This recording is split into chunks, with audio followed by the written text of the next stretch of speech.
Hello बच्चों, आइए इस प्रश्न को देखते हैं। प्रश्न में हमें दिया गया है कि निम्नलिखित आकृतियां ए तथा बी कोशिका विभाजन की क्रमशः कौन सी अवस्थाएं प्रदर्शित करती हैं।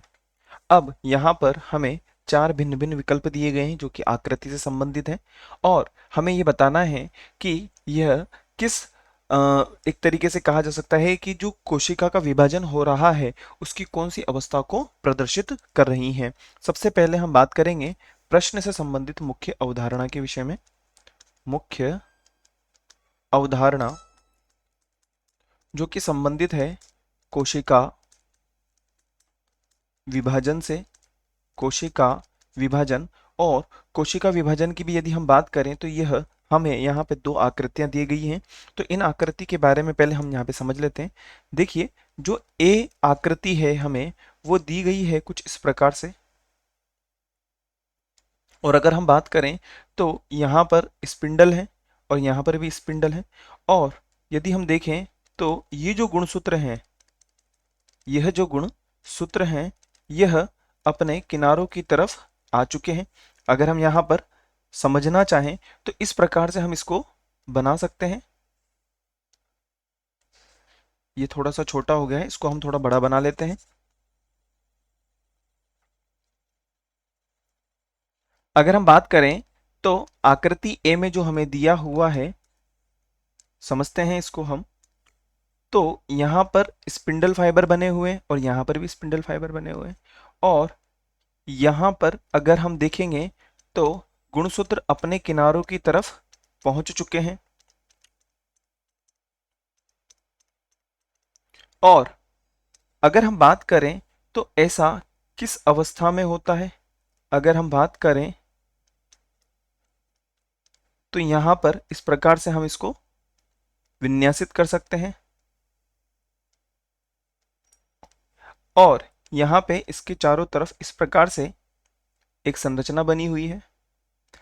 तो हम यहाँ पे देख पा रहे हैं कि यह जो गुणसूत्र हैं, यह जो गुणसूत्र हैं हम लिख सकते हैं गुणसूत्र स्पिंडल पर पहुंच गए हैं, पहुंच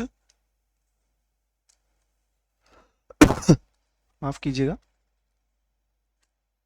स्पिंडल पर पहुंच चुके हैं।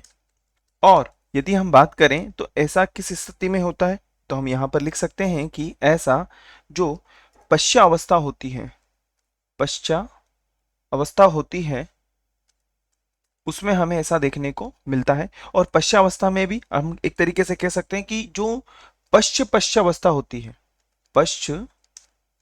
पश्चावस्था होती है उसमें हमें इस प्रकार की आकृति देखने को मिलती है।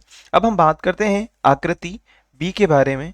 तो आकृति बी के यदि हम बात करें तो यहाँ पे अभी गुणसूत्रों का क्या हो रहा है, संगणन हो रहा है। अगर यहाँ पर हम देखें तो यह इस प्रकार से हम देख पा रहे हैं। और ये क्या है, यहाँ पर स्पिंडल है और ये यहाँ पर क्या है, स्पिंडल है। अगर हम बात करें इनके बारे में तो हम लिख सकते हैं कि यहाँ पर संगणित